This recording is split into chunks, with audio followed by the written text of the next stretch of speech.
As Texas continues to grow and businesses build more infrastructure, many rural landowners are being forced to sell property they don't want to sell. But in this year's Texas legislative session, there's a push for eminent domain reform. Shel Winkley has more in this week's From the Ground Up. The legislature gave them this authority to take people's property. So it's the legislature's responsibility to make sure that that authority is used in a manner that is consistent with people's private property rights.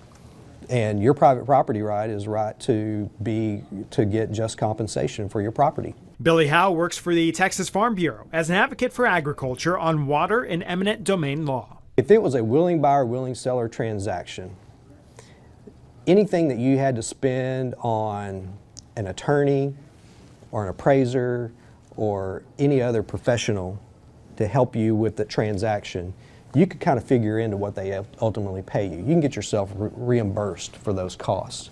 In eminent domain, no. Because when you're in court, you get, all the court considers is what's the value of the property they're taking and your damages to the remainder, and that's what you get, and that's it.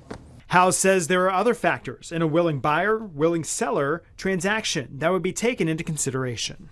If your property is specifically situated in such a way that they really need your property for their project, and so maybe that makes your property more valuable than what land's going for generally in the area, that's not taken into consideration. Howe maintains that's the reason property values go up. I'm like, really? I mean, y'all seriously think the public has a right to take people's property without paying for it just because it's too hard or it's too expensive? This is the exact reason why these rights are in the Constitution.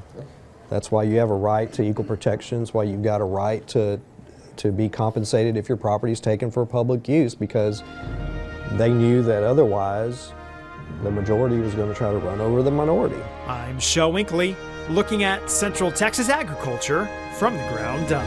From the Ground Up is sponsored by Producers Cooperative, proudly serving agriculture since 1943.